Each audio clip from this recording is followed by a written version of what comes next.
Assalamualaikum warahmatullahi wabarakatuh. Bismillahil kafi, bismillahil syafi, bismillahil mu'afi, bismillahilladzi la yadurra ma'asmihi syai'un fil ardi wala fis samai wa huwas samiul alim. Puji syukur kita panjatkan kehadirat Allah Subhanahu wa taala yang Maha tahu tanpa diberitahu. Tuhan yang Maha Kaya, yang punya segalanya. Salawat dan salam tak lupa kita haturkan keharibaan Nabi Agung Muhammad sallallahu alaihi wasallam.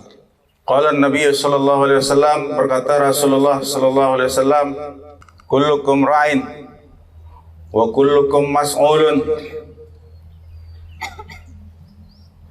an ra'iyatihi. Artinya setiap kita adalah pemimpin, dan setiap pemimpin akan diminta pertanggungjawaban terhadap apa yang dipimpin. Seorang direktur, dia memimpin rumah sakit. Ada kabid, kabak, dia memimpin kasih, kasubag. Kemudian kasubag kasih, dia memimpin staf dan membawahi seluruh jajaran yang ada di RSUD.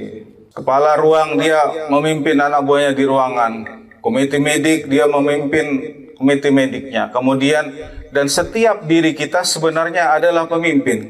Pemimpin dan bertanggung jawab atas pekerjaan yang kita dibebankan kepada kita. Khalifah Umar bin Abdul Aziz, ketika beliau diangkat menjadi khalifah, pidato pertama yang beliau sampaikan adalah bahwa saya tidak menginginkan jadi pemimpin sebenarnya, tapi seluruh masyarakatnya menghendaki beliau jadi pimpinan.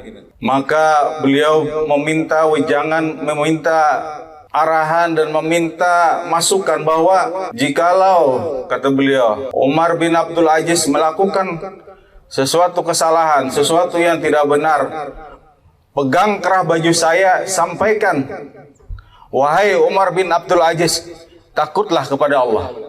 Umar bin Abdul Aziz diberikan kendaraan yang terbaik, kendaraan dinas terbaik, tapi beliau tidak mau memakai. Hanya beliau pakai kendaraan kuda, zaman bahari kan kuda, kendaraannya yang kuda yang jenis terbaik lah istilahnya.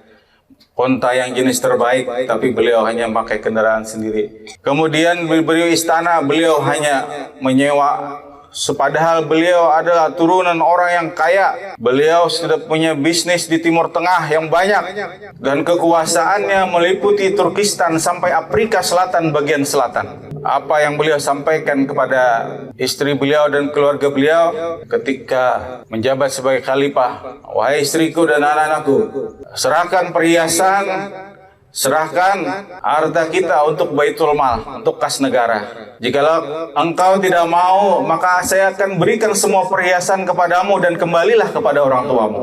Maka sang istri berkata dan anak-anaknya, kami siap, hidup dan mati kami untuk pian, istilahnya. Jadi setiap kita adalah pemimpin, pemimpin di bagian masing-masing, dan kita harus istilahnya melaksanakan segala tugas dan kewajiban kita dengan baik. Kita sebenarnya sudah tahu ketika kita merasakan bahwa sebenarnya kita tidak melaksanakan sesuai yang diharapkan, sebenarnya hati kita berkata bahwa itu tidak benar, bahwa itu salah. Karena itu maka mudah-mudahan kita semua bisa melaksanakan kewajiban kita dengan baik, dan teruslah berbuat apa yang menurut kita baik dan sesuai aturan. Jangan terpengaruh omongan orang lain, karena setiap orang memandang sesuatu itu dengan berbeda-beda. Seorang anak kecil misalnya, ketika bonekanya jatuh ke laut, dia berkata laut itu maling. Tetapi manakala nelayan membawa tangkapan ikan yang dari laut, dia membawa banyak ikan, dia akan berkata laut membawa berkah. Seorang ibu yang anaknya tenggelam di laut, dia akan berkata laut itu pembunuh. Tapi manakala seorang penyelam membawa mutiara dari laut, dia akan berkata bahwa laut adalah sumber kekayaan. Teruslah melangkah, teruslah berbuat baik. Tidak perlu menjelaskan apa tentang kamu, karena orang yang benci tentang kamu tidak percaya itu, dan orang yang suka akan kamu tidak perlu itu. Hidup bukan tentang siapa yang terbaik, tapi siapa yang mampu berbuat baik. Hidup bukan siapa yang terhebat, tapi siapa yang mampu bermanfaat. Hidup bukan siapa yang sempurna, tapi siapa yang bisa berguna. Mudah-mudahan ada manfaatnya. Billahi taufiq wal hidayah. Assalamualaikum warahmatullahi wabarakatuh.